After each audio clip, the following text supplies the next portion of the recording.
ใหญ่มาอยากเป็นหยังไรใหญ่มันอยากหาเงินเลี้ยงแม่ตู้ โอ้พี่น้องเอ้ย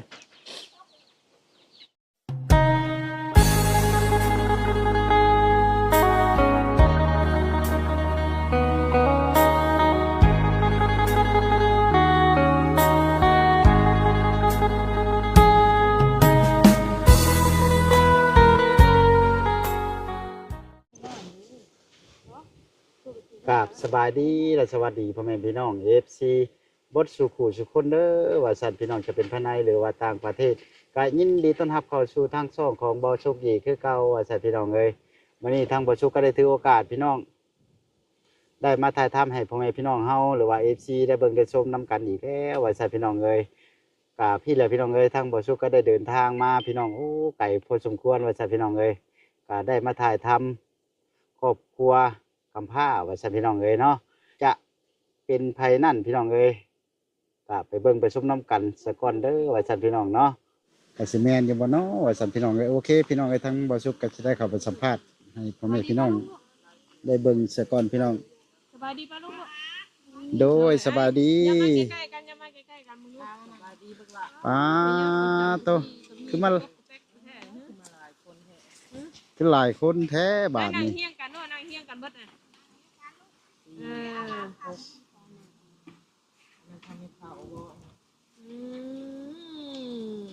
ผู้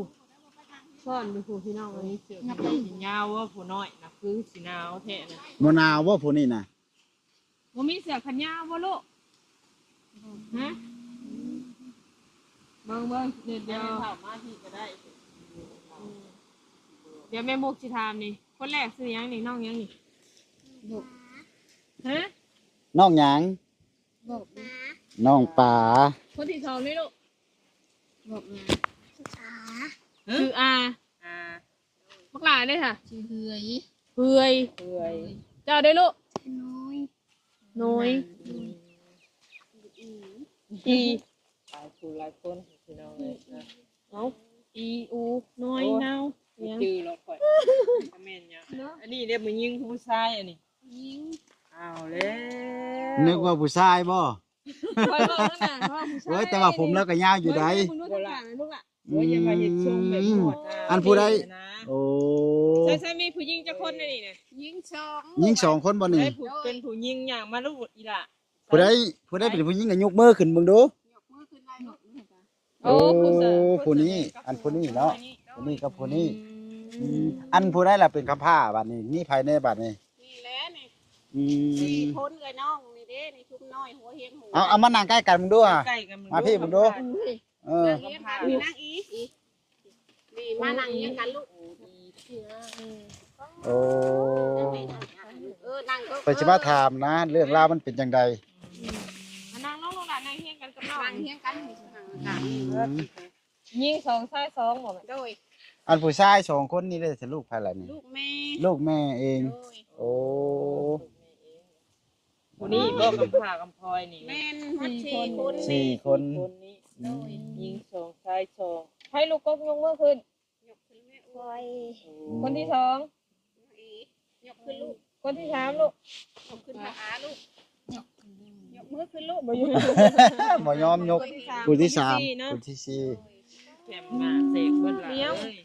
แต่พญาคู่ประสาให้คนนี่นี่ ขึ้นไปหาหลานเลยลูก บ่มีบ่ผู้นี้นะ นี่เปิดใบโฮม บ่หนาวบ่ลูก หาก็ขึ้นแต่น้องลงไปเห็ดลินทายคนเดียว เสียงขาหมอกเบิด อันแม่น่ะเป็นแม่เฒ่าบ่ โดย โอ้ เป็นแม่เท้าลูกเอ้ย อันแม่ของเพิ่นน่ะไปทางใดล่ะตอนนี้ แม่ นะ ทั้งเพื่อนนี่ไปหาเงินลูกเอ้ยไปหารับจ้าง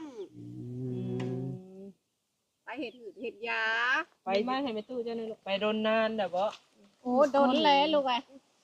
นิบด้วยไหมนิบเป็นบ่บีบขึ้นเยี่ยม แม่เพื่อนน่ะไปเห็ดหืดเห็ดยาไปรับจ้างลูกเอ้ยไปปลูกมะขอกมะเขือน้ำมู อยู่ไสล่ะไปทำงานอยู่ไส ไทย อยู่ไทยพุ่นโอ้ ไปแต่ลูกยังน้อยบ่ พากับไปปีนี่แหละลูกอะล้ำหน้าแล้วแล้วก็ลูกไปพ่อกับแม่เกี่ยวข้าว พ่อเพิ่นไปใช้สัน พอพวกนี้ แม่น เขาป้าแล้ว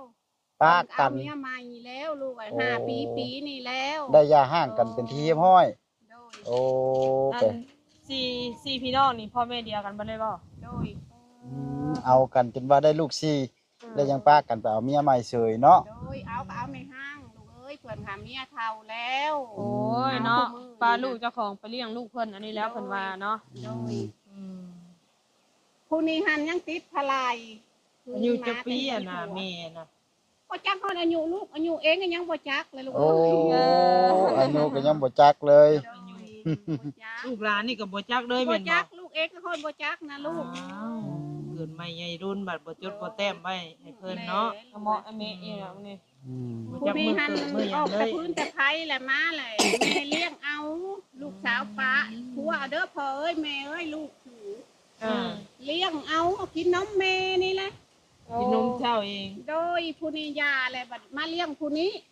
เลี้ยงผู้นี้ใหญ่แล้วเลี้ยงผู้นี้อีก โอ้นมเจ้าทนทานนี่ซะเลยเออ ก็กินอันนี้แหละลูกไอ้คู่มือนี่กินนมแม่นี่แหละ ชื่อก็เลี้ยงบ่ไหวเนาะ เลี้ยงบ่ไหว้ลูกไอ้ชื่อข้าวนี่สิชื่อนมนี่ มันก็ฮอดจักปีเนาะ เขาน้ำจำปาได้จะเฮ็ดให้เฮ็ดหน้าได้ปีหนึ่งจักสอบแหละ ข้าวเช้าก็ชอบลูกไอ้ โอ้ โอ้ อันนี้ให้นาตะกร้าเจ้าตี โดยดินผัวแต่พอหามาเฮือนผัวลูกเอ้ย มาเฮือนผัว โดย โอ้กะว่ามาเฮือนผัวเด้อนางมูลเด้ยันว่านางมูล โดย เฮือนหลังใหญ่ โดยเฮือนผัว โอ้ นี่มันผัว คือมานอนอยู่หน้าแหละคือบ่นอนอยู่เฮือนพุ่นล่ะ เพื่อนก็คือเรียกกับเพียงนาลูกไอ้ เอ้า หลานหลายลูกเอ้ยบัด ย่านวะ ขนมแหละ อืม ร้านเล่นไปใส่หมู กลางกลางค่ำกลางคืนก็นอนอยู่นี่บ่ น นี่ อน นะ อยู่นี่เลยลูกกับใบข้าวแล้วลูกกับเล่าข้าวกันอยู่นะ โอ้เป็นจังได๋ล่ะลูกหลานหนาวบ่คืนนี่น่ะ บอกเพิ่น หืม ลูก หนาวบ่ เว้าเด้อ เห็นเลย ใครว่ามีรางวัลให้ฮะ อืม หนาวชาลูก นี่ผู้นี้นะโอ้ยพี่น้องเอ้ยพุ่นน่ะ ความหนาวเพิ่นหนาถึงแตก เตะเบิดนี่ก็มึงนี่ยังล่มบ่ล่ะนี่ ลม มาแต่ใช้กินนี่นะ จักปี บ่ ลูกหลานก็บ่ฮู้ เจ้ามาจะใช้กินนี่ มาจะหาเคียดจ้ะ เจ้าไปหาหยังกินนี่นะ หาเคียด ได้อยู่บ่เครียดนะ แล้วเก็บ3ตัวจ้ะ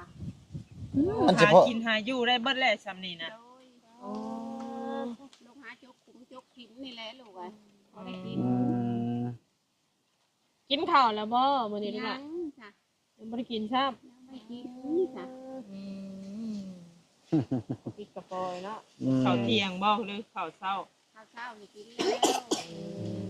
กินเองอยู่บ่ข้าวมื้อเช้านี่กินข้าวกับหยังในตู้เอาให้เนี่ยฮะ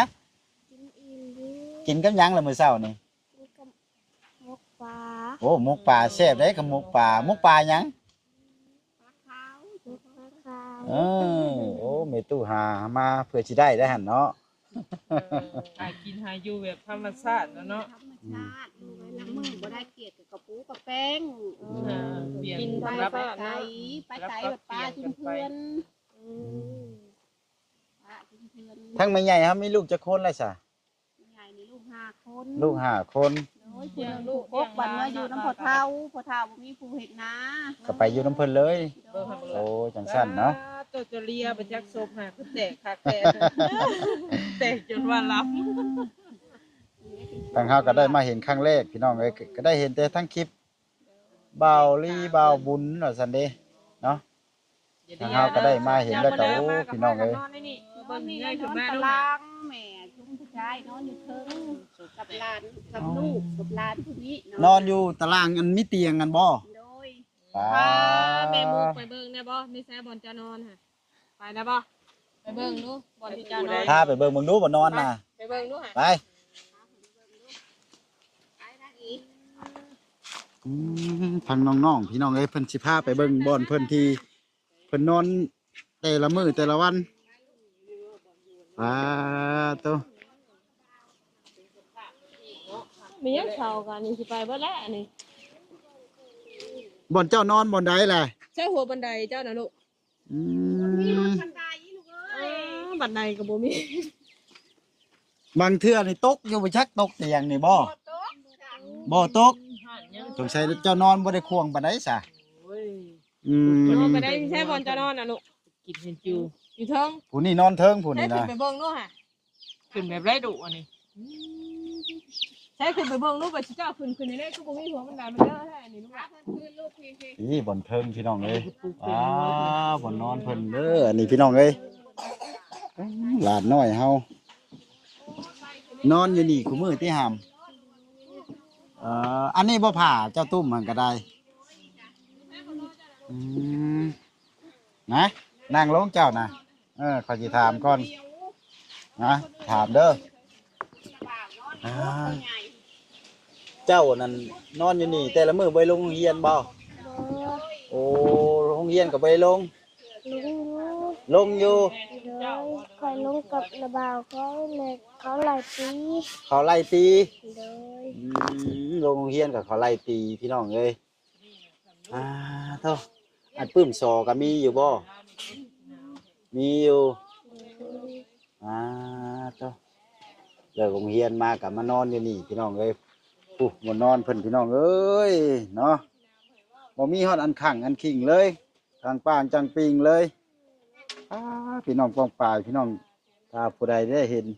ทั้งคลิปของบ่สุกว่าซั่นพี่น้องเอ้ยเนาะถ้าอีตุนสงสารเพิ่นผู้เล็กๆน้อยๆบ่ว่ากันพี่น้องเอ้ยเนาะชีวิตของคนเฮาพี่น้องโอ้เจ้าบ่ย่านบ่หำนอนอยู่จังซี่ เคยนอนแล้ว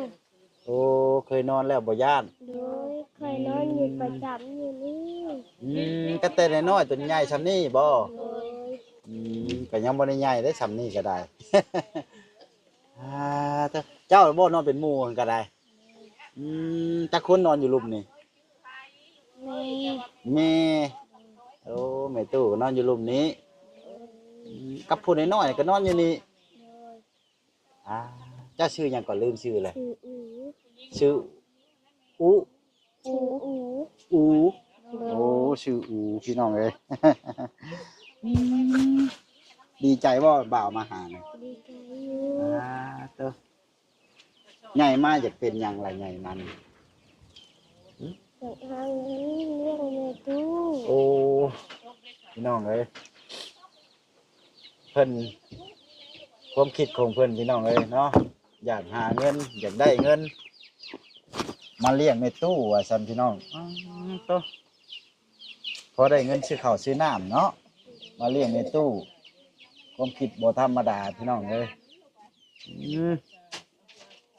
ขอให้เพิ่นมีความรู้สูงๆเด้อพี่น้องเอ้ยเนาะจังสิได้มาเลี้ยงในตู้เนาะซื้อข้าวซื้อน้ำซื้อของอยู่ของกินให้อุดมสมบูรณ์เก่งๆชูๆเด้อหามเด้อ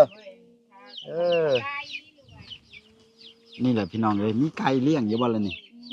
มีอยู่บ่ธรรมดาอันนี้มันยังอันนี้นะ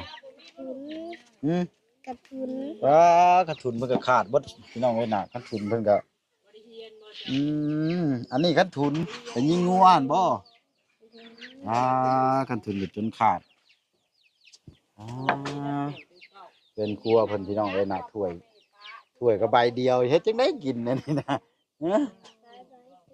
หลายใบอยู่แต่บ่ได้อยู่บนเดียวเนาะพอตู้ไปทางใดมื้อนี้น่ะ ที่ แล้วลงอีกนอน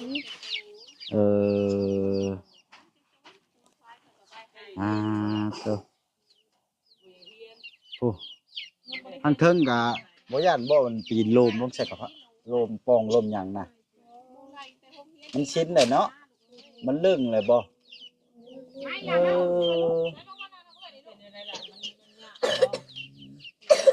เตียงก็จนว่าบ่ได้มีบันได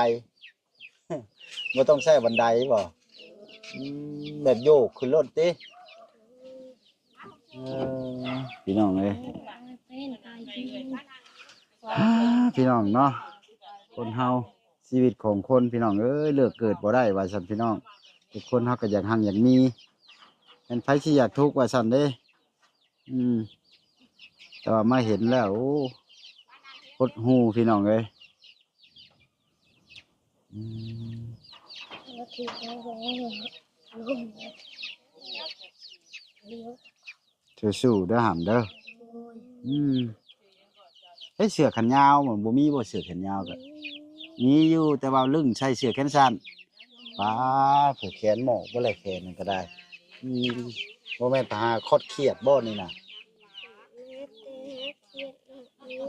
อืมคันได้หลายเฮ็ดจังได้เครียดนะปิ้งกินอืมชีวิตอยู่ไห้อยู่นาคือว่าแหละคำสิหาในอื่นก็หาบ่ได้เนาะหำเนาะหาได้แต่เครียดเนาะเป็นกำลังใจให้เด้อพี่น้องเด้อ FC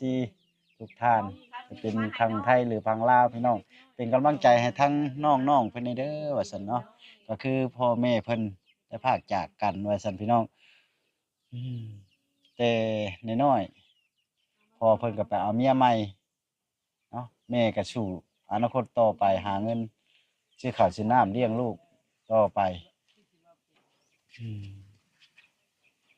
แม่ก็โทรมาอยู่บ่ฮะบ่ได้โทรมาอีกอยู่โอ้คือว่าอะไรลูกก็บ่มีโทรศัพท์บ่มีโทรศัพท์น้อยๆกดปุ่มมาละอืมโอ้บ่ธรรมดาได้รุ่นกดปุ่มน่ะของแท้เด้อแม่ก็เนาะไปหาเงินอยู่เมืองไทยโดนๆจังโทรมาเทื่อนึงคือว่าแหละเพิ่นบ่ได้โทรมาซ้ำยังเต็กเข้าซะบัดนี้ หาเงินหาคำกับลูกแบบว่าลูกก็ได้โชคได้ยืน อืม ได้กับน้ำพ่อเท้าแม่เท้าฉุกนี่ค่ะ โอ้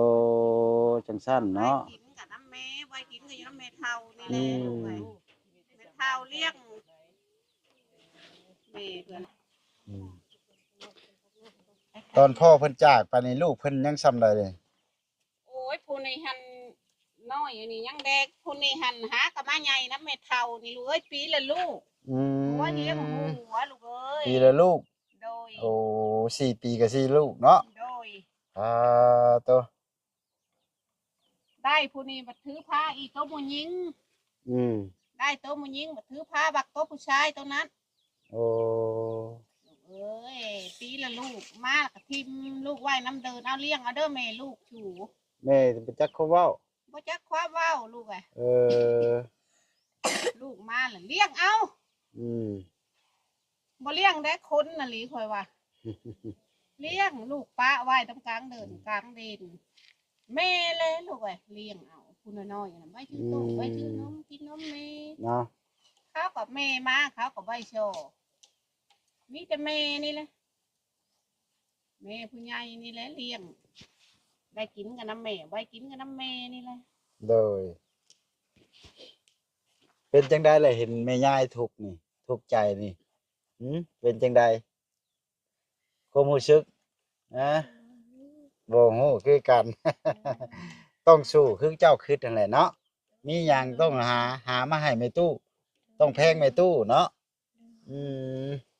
คิดว่าแม่ตู้นี่เป็นเสาหลักอันยิ่งใหญ่หาเงินหาค่ามาบัดใหญ่ต้องคิดถึงบุญคุณเด้อหามเด้ออืมบ่ธรรมดาพี่น้องเอ้ยทั้งหลานเพิ่นก็ได้ใหญ่มาเพิ่นว่าบ่มีหยังที่ตอบแทนได้มีแต่บุญคุณเนาะหาเงินได้มีของอยู่ของกินเพิ่นว่าคิดฮอดคิดเห็นแต่แม่ตู้เนาะ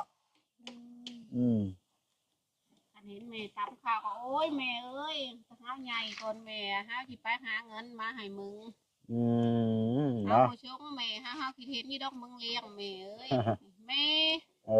เอ้ อย แม่เท้ามีแต่แม่พอ ผู้นี้เนาะ โดยคู่คนลูก ก็แม่นอยู่ได้ความคิดของเรานี่โอ้บ่ธรรมดาอืมสุดยอดนับถือ เมื่อบุญเมื่อศีลกับเฮาพ่อแม่ให้เมื่อก็บ่เมื่อคันน่ะคิดฮอดแม่อยู่นะเมื่อแต่กลางเว้นมาแลงกับหญ้าหมู่เมื่อบุญเมื่อศีล ยับเข้ามาผู้น้อยนะชื่อจังใดล่ะไว้ ไม่ใช่ไม่ เเพิ่นอายได้เพิ่น เคยเห็น โอ้ยังบ่เคยเห็นเนาะ เลย อืม นั่ง อันผู้นี้บ่ว่าตอนนั้นยังแดงๆนะ โดย อื นี่เลี้ยง ม แต่เด็กๆ เนาะสร้างป้าสร้างทิ่ม นั่งนี่ล่ะบ่ได้เด้อนี่ ทอดข้าวยำข้าวมก อันนี้มาแหละลูกป้าไว้น้ำห่มไม้ห่มตอกปูชาดแล้วกันป้าไว้ยำข้าวมาเปิ้นหมอพอเท่ามาเช้ามาต้มน้ำห้อนหนึ่งข้าวชุกกับมาฮีดแข่งฮีดขาเลยลูกว่ามันบ่เป็นนะ แม่น่ะนอนอยู่รุมนี่เลยเนาะ โดย โอ้ นอนอยู่ลุมนี่แหละลูกอ่ะ ว้าน อน ตัว ตืดๆแล้ว เห็นแล้วโอ้พี่น้องโคตรฮูเนาะ โดย อ่า เป็นต่างหาก เป็นจังได๋ก็สู้เด้อแม่ใหญ่เด้อทั้งเฮาจะเป็นกำลังใจให้พี่น้องเอ้ยโดยทางบ่าวสิได้อำลาเด้อบัดนี้เด้อมื้อใหม่สิได้มาเยี่ยมยามถามข่าวคือเก่าหั่นแหละเด้อโดยสบายดีโดยสบายดีพี่น้องเอ้ยโอเคพี่น้องเอ้ยเนาะทางบ่สุขก็ได้ถ่ายทำบรรยากาศเห็นแล้วพี่น้องอุ้ยเนาะครอบครัวของเพิ่นก็ได้พี่น้อง